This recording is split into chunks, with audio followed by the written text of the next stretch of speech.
Hello. Hi guys, कशा आहात? तुम्ही तर छानच असायला पाहिजे, कारण तुम्ही रोज आवर्जून माझे व्हिडिओ आवर्जून पाहतात. त्याच्यामुळे तुम्ही नक्कीच खुश आणि आनंदी असायलाच पाहिजे. तर आजचा आपण टॉपिक घेतला आहे, की जर आपल्याला भूक नाही आहे, तरीसुद्धा खूप काही ट्रेस आहे. त्याच्यामुळे आपण त्या ट्रेसच्या भुंगीमध्ये जे काही आपण खातोय, भावनिकरित्या खाणं आणि त्याच्यानंतर आपल्याला स्वतःला चिडचिड होणं, त्याच्यावरती आज आपण उपाय पाहणार आहे. म्हणजे खरं तर ह्या सगळ्या सगळ्या पॉईंट्सचा एकच मोटो आहे, की आपण आपल्याकडे व्यवस्थित पाहतोय. तर आज माझ्या व्हिडिओ थ्रू तुम्ही समजून घ्या, की जर आपण हे काही चिडचिडपणा होतोय, आळसपणा वाढतोय आणि थोडं वेट वाढतंय, तर ते कसं मेंटेन केलं पाहिजे, त्यासाठी आपण आज आवर्जून 2-3 पॉईंट घेऊ. सगळ्यात अगोदर, ज्या व्यक्ती खूप स्ट्रेसमध्ये असतात ना, त्यांचं असं होतं, की सगळ्यांचा गोंधळ डोक्यात असतो आणि मग जरी भूक नसेल, तरी त्या काय करतात, चिडचिड होते, कुणाला सांगू शकत नाही, एक्सप्लेन करता येत नाही, कुणी ऐकून घेत नाही, घरातलं टेन्शन. मग काय होतं, खायला जेवायच्या टायमाला ते खाऊन घेतात, भूक नसेल तरी खातात. त्यांना असं वाटतं, की थोड्या वेळ खाल्लं ना, माझं टेन्शन कमी होईल. खातात त्या आणि खाल्ल्याच्या नंतर त्यांचं असं होतं, की तेवढ्यापुरते जे डोक्यात विचार असतात ना, ते थोडे शांत होतात. का तर खाण्याकडे लक्ष जातं आणि खाल्ल्याच्या नंतर गंमत अशी होती, की परत त्या ज्या भावना असतात, त्या डोक्यातला विचार असतो, तो थोडा वेळ शांत बसतो, खाऊस्तोवर. खाण्याच्या वेळेस शांत असतो, नंतर तो उकळून बाहेर डबल होतो. असं तुमच्याबरोबर पण खूपदा होतंय ना? तर काय केलं पाहिजे? असं का होतं? किती जणांबरोबर होतं? तर काही-काहींचं असं असतं, की खूप काही बोलायचंय, खूप काही सांगायचंय, पण ऐकूनच घेत नाहीत. मग ऐकून घेत नाही, तर त्याच्यावर आपण काय करतो? खरं तर आपण असं करतो, की काहीतरी खाल्लं, की मी माझं टेन्शन घालून टाकते, कुणाकडे लक्ष नाही देत, असं आपण म्हणतो. मग त्यावेळेस काय होतं? चॉकलेट खाण्यात येतं. चॉकलेट आपल्या भावना समजून नाही घेत किंवा फास्ट फूड जे आपण खातो ना, ते खरं तर आपल्याला त्यांच्यापासून सुटका नाहीये. हे जे खातो, हे शरीरासाठी. गंमत अशी आहे, तुम्हाला मानसिक ट्रेस आहे आणि तुम्ही उपाय कुठे देताय? तो घालवण्यासाठी, मानसिक ट्रेस कमी करण्यासाठी तुम्ही पोटाला अन्न देताय. जेणेकरून नुकसान हे होतंय, समजून घ्या. हे नुकसान जे होतंय, त्याने काय होतंय? आपल्या शरीराचा घेर वाढतोय आणि घेर वाढल्याने साइड इफेक्ट असा होतो, की चिडचिडपणा होतो. आणि सगळा राग परत मला का त्रास होतोय? तर मी एकटी आहे, मला कोणी समजून घेत नाही. ह्या विचाराने आपण चिडचिडपणात अजून खाण्याकडे लक्ष देतो आणि त्याने साइड इफेक्ट असा होतो, की आपला शरीराची जाडी वाढल्याने आपला कॉन्फिडन्स आपल्या खाण्याने जो कॉन्फिडन्स इतका डाऊन होतो ना, आपण अक्षरशः एखाद्याबरोबर सेल्फी काढण्यासाठी तयार होतो. असं खूप जणींबरोबर होतं, "नको, माझा फोटो छान आहे. नको, नको, तुम्ही काढा." असं होतं ना. का होतं माहिती आहे का? ट्रेस डोक्यात आहे, खाणं झालंय पोटात. मग आता ह्या ट्रेसला कसं घालवायचं आपण हे पाहू. आपण काय करतोय, चिडचिडीमध्ये खातोय, खाण्यात विसरतोय आणि परत चिडचिड, परत भावना उफळून येतात. तर ह्याच्यावर आपण असं शोधलं पाहिजे, की भावना, चिडचिडपणा, एकलकोंडीपणा, टेन्शन ह्याला एका साईडला घे आणि खाणं एका साईडला घे. खूप सारा ट्रेस होतोय, तर त्याच्यावर काय करू आपण?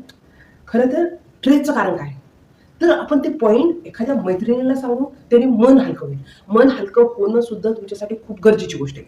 आता मन हलकं एखाद्या मैत्रिणीला सांगितलं, की मला हे प्रॉब्लेम आहेत किंवा मी एकटी पडतेय, मला समजूनच घेत नाही, मला सपोर्टच भेटत नाही. खूप साऱ्या गोष्टी होऊ शकतात. प्रत्येकाच्या फॅमिलीत, प्रत्येकाच्या करिअरमध्ये, प्रत्येकाच्या जॉबच्या ठिकाणी भरपूर वेगवेगळे टेन्शन असतातच. पण ते कसे हँडल करायचे, कसे ह्या पॉइंटकडे जर लक्ष दिलं, तर आपल्या शरीराचा घेर वाढणार नाहीये आणि घेर न वाढल्यामुळे आपला कॉन्फिडन्स डाऊन नाही होणार. त्यासाठी काय करायचं? आपल्या भावना आपल्या मैत्रिणींना सांगायच्यात किंवा नाही ना, आपण मोकळेपणाने नाही सांगू शकत. तो पण कॉन्फिडन्स नसतो कोणाकोणाला.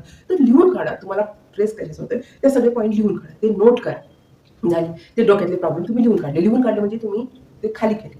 आता दुसरा पॉइंट. तुम्ही स्वतःला प्रश्न विचारा. मला आता खरीच भूक लागली का डोक्यात विचार आहेत, त्या गुंगीमध्ये मी खाते. सेम हाच जे गोंधळ होतो, हेच उदाहरण आपण दुसऱ्या ठिकाणी पण पाहू, की ज्याला व्यसन लागतं ना, त्या व्यक्तींचं काय होतं माहिती आहे? त्यांना ती गोष्ट करायची नसते. समजा एखादी लेडीज मिसरी लावते. काही गावाकडचं उदाहरण. मिसरी लावते. भले तिला ती मिसरी नाही लावायची.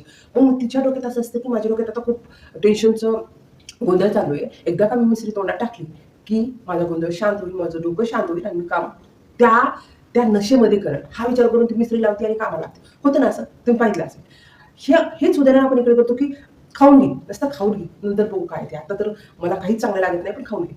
तर तुम्ही स्वतःला विचारा, की खरंच मला भूक लागली का? नसेल लागली तर मी थांबते. भूक नाही लागली तर काय केलं पाहिजे? तर आता भूक नाहीये, डोक्यात गोंधळ आहे, तो तुम्ही लिहून काढला. हा उपाय तुम्ही छान केला. तर आता काय करायचं? स्वतःला विचारायचं भूक लागली का? नाही लागली ना, मग पाणी प्यायचं. ठीक आहे, 1 ग्लास पाणी पिले.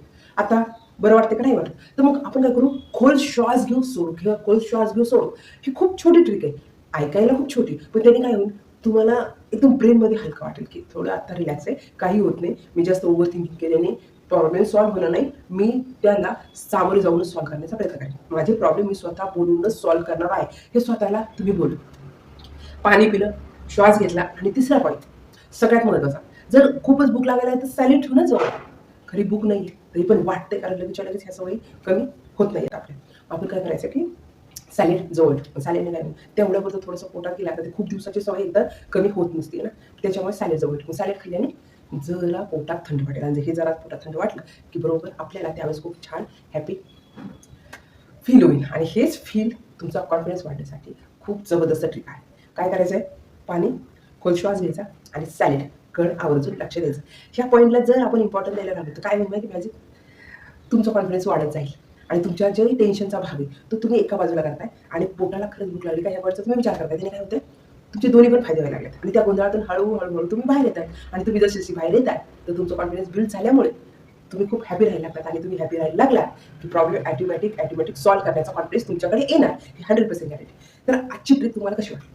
ही जर तुम्हाला आवडली असेल तर तुमच्या लाडक्या फ्रेंडला नक्की सेंड करा. आणि सेंड केल्याने काय होईल, तिला जर माझ्या व्हिडिओमधून एक जरी ट्रिक आवडली तर नक्की ती फॉलो करेल आणि स्वतःचा कॉन्फिडन्स ग्रोथ करा.